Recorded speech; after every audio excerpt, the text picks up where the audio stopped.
పెళ్ళైనా పండగైనా వేడుక ఏదైనా పట్టు చీరల ప్రత్యేక వేదిక వారాహి సిల్క్స్. అందరికి అదర్ స్టేట్లు వెళ్ళినా ఇస్తున్నారు, నా వరకు మాత్రం తీసేస్తున్నారు. నేటికి 15 రోజుల నుంచి నాకు గన్మెన్ లేదు. అసలు ఉందా మీకు? ఉంది కదా, ఉంది కదా. రోజుకు వచ్చే ట్రోల్స్ మీరే చూస్తారు. మీ పక్కన ఉన్న వాళ్ళ లేకపోతే మాకు యాక్చువల్ గా రోజు కాల్స్ కూడా వస్తున్నాయండి, థ్రెటనింగ్ కాల్స్. మిమ్మల్ని చంపేస్తాం, నరికేస్తాం, చంపేస్తాం, జనసేన వాళ్ళంట, వాళ్ళే ఎక్కువ. ఎందుకంటే నేను కంప్లైంట్ కూడా ఇచ్చాను. అన్నోన్ నెంబర్స్ ఎత్తుతారు మీ ఇద్దరు? అన్నోన్ నెంబర్స్ అంటే మరి మా ప్రజలు కార్యకర్తలు కష్టాలు ఉండి ఫోన్ చేశారని ఎవరు ఎందుకు చేస్తున్నారో మాకు తెలియదు కదా. చేసేటప్పుడు ఎత్తేటప్పుడు ఇదే మాట్లాడతారు, అరే నేను చంపేస్తాంరా, నరికేస్తాంరా, దమ్ముంటే రోడ్డు మీదకి రారా. ఇవన్నీ ఒకసారి లైన్అప్ చేసి మొత్తం అంతా పోలీస్ స్టేషన్ లో కంప్లైంట్ కూడా ఇచ్చాను. నా సెక్యూరిటీని కూడా పెంచండి, అసలు 2+2 ఉండేది గన్మెన్, ఇప్పుడు తీసేసినారు, 1+1 చేశారు ఈ గవర్నమెంట్ వచ్చిన తర్వాత. అది కూడా ఇప్పుడు నేను పక్క రాష్ట్రం వస్తే, నేను హైదరాబాద్ లో ఎన్నాళ్ళు ఉంటాను సార్? 2 days ఉంటాను, ఒక 3-4 days కాన్స్టెన్సీలో ఉంటాను టెక్కల్లో. బిజినెస్ పర్పస్ వచ్చినా ఇక్కడ నేను ఉండేది 2-3 days. ఈ 2-3 days ఉండటం నేరమా? గవర్నమెంట్ తీసేయటం ఏంటి?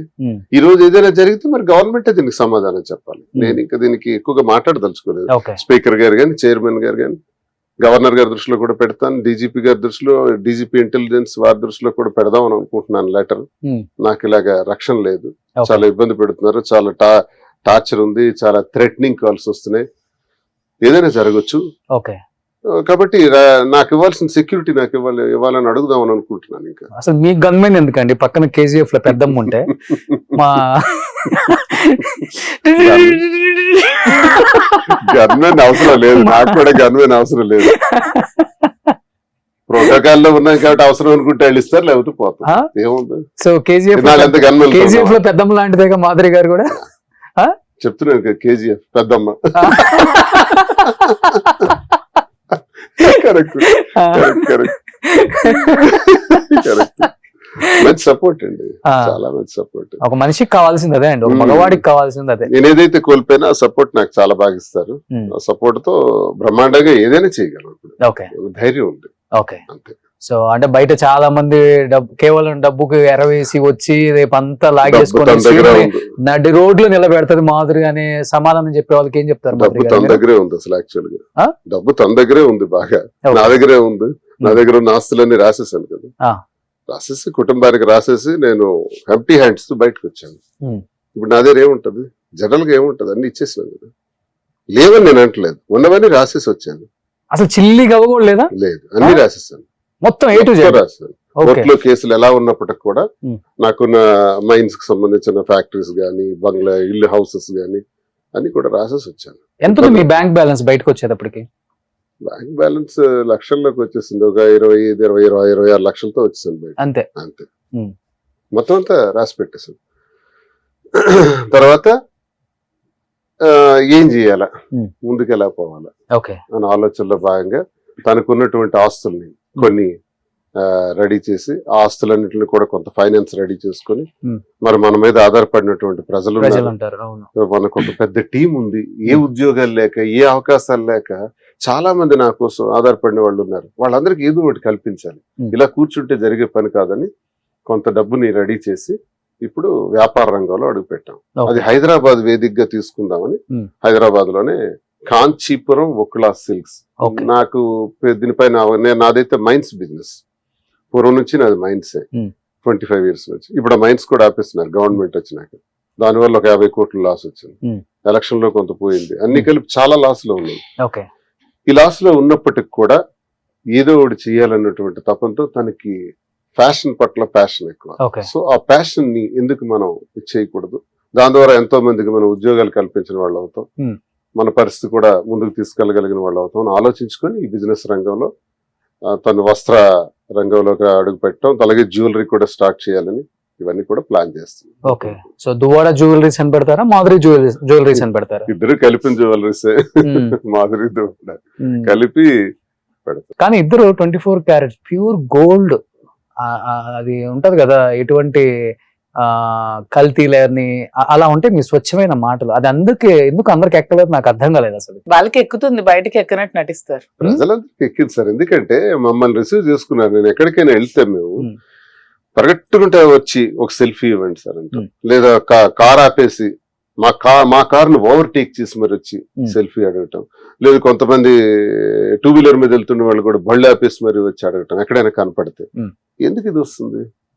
ఆ ప్రేమ అభిమానం ప్రజల్లో ఎందుకు వస్తుంది? కానీ శ్రీనివాస్ గారు వాళ్ళు అర్థం ప్రజాక్షేత్రంలో ఉన్నారు, చాలా మందికి మీరు జవాబుదారి. ఎక్కడైనా కానీ మిమ్మల్ని ఇన్స్పిరేషన్ గా కూడా తీసుకునే యూత్ ఉంటారు, లేకపోతే మీ ఏజ్ గ్రూప్ వాళ్ళు ఉంటారు, మా ఏజ్ గ్రూప్ వాళ్ళు ఉంటారు.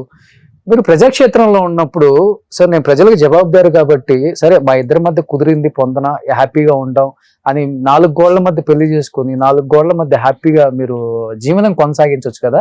ఎందుకు ఒక్కసారిగా మీడియాలో హల్చల్ అయ్యి వైరల్ అయిపోయి ఇంత గందరగోళం చేసుకోవాల్సి వచ్చిందంటే దానికి ఏమా సైడ్ నుంచి తప్పు అంటారా, లేకపోతే మీ సైడ్ నుంచి తప్పు అంటారా? లేదండి, లేదు, అలా కొనసాగుతూనే ఉండేవాళ్ళం. యాక్చువల్ గా డిస్టర్బెన్సెస్ వచ్చి ఆల్మోస్ట్ 3 years అయింది.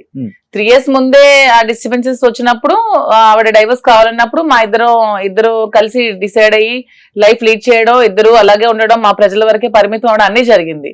కానీ ఆమె ఇదంతా మీడియా ముందుకు తీసుకొచ్చి రచ్చ చేసి అంతా చేసింది. సో దాని వల్ల బయటకు రావడం. మేమేమనుకుంటున్నామంటే ఇప్పుడు ప్రజా జీవితం ఇది రహస్యంగా ఉంచడం వల్ల కూడా ప్రయోజనం లేదు.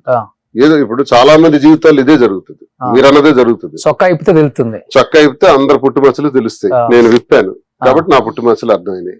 కానీ నేనేమంటానంటే ఒక ప్రజా జీవితంలో నేను ఎప్పుడు కూడా రాజకీయాల్లో ట్రాన్స్పరెంట్ గా ఉన్నాను. ఇప్పుడు మీ ఎదురుగా ధైర్యంగా గవర్నమెంట్ లేనప్పుడు, అపోజిషన్ నా మీద టార్గెట్ పెట్టినప్పుడు, ఒకవైపు విపరీతంగా కేసులు పడుతున్నప్పుడు నా పైన ఎందుకు నా అవినీతి మీదో, అక్రమాల మీదో, భూదందాల మీదో, నా తాలూకా అధికార దుర్వినియోగం మీద కేసు పెట్టచ్చు కదా.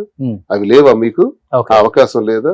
ఎంతసేపు నేను ఎవరికో ఏదో అన్నానని భావస్వేచ్ఛ, మాట్లాడే హక్కు నాకు రాజ్యాంగం ఇచ్చినటువంటిది, అందరికీ ఇచ్చినట్లుగానే. అలా నేను భావస్వేచ్ఛతో మాట్లాడితే అది నేరం కింద ఈ రోజు నా మీద కేసులు ఫైల్ చేసే బదులు నేనేమైనా నేరాలు చేశానో చూడండి. అదే అడుగుతున్నా ఈ ప్రభుత్వాన్ని. నేను ఎంత ధైర్యంగా ఎందుకు చెప్తున్నానంటే ఈ రోజు ఈ క్షణం కూడా ట్రాన్స్పరెన్సీ, పారదర్శకత్వం ఉన్నాను కాబట్టి ఎంత ధైర్యం నాకు. ఈ రోజు ఇప్పుడు కూడా నేను చెప్తున్నా, ఈ రహస్యాన్ని కూడా ఎందుకు ఉంచాలి? సో ట్రాన్స్పరెంట్ గా ఉందామని నేను ఉందామని చెప్పాను కాబట్టి విమర్శిస్తున్నారు. చెప్పకపోతే విమర్శించగలరా? వాస్తవం చెప్పాను, వాస్తవాలు అది ఎలా రిసీవ్ చేసుకున్నా నా వాస్తవాలు నేను చెప్పాను. ప్రజలు రిసీవ్ చేసుకున్నారు, అర్థం చేసుకున్నారు. తప్పకుండా మా పక్షాన ప్రజలు ఉన్నారు. ఎన్నికల్లో కూడా నాకు అదే జరిగింది.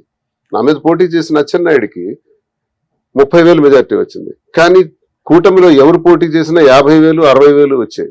అచ్చెన్నాయుడే చెప్పాడు రాష్ట్రంలో హైయెస్ట్ మెజార్టీ నాది అవ్వాలి, నాది 70,000 ఓట్ల మెజార్టీతో గెలుస్తానని. ఎందుకు 30,000కి పడిపోయాడు? నాకెందుకు 75,000 ఓట్లు వచ్చాయి? ప్రజల సపోర్టే లేకపోతే గత 2-3 ఏళ్ల నుంచి జరుగుతున్న ఈ రచ్చకి ప్రజలు నాకు అగ్రభాగానే కూర్చోబెట్టారు. సరే వేవ్ నడిచింది, వాళ్ళు గెలిచారు. నేనన్నది ఏంటంటే మనం ట్రాన్స్పరెంట్ గా ఉంటే ప్రజలే గమనిస్తారు, ప్రజలే మనకు మంచి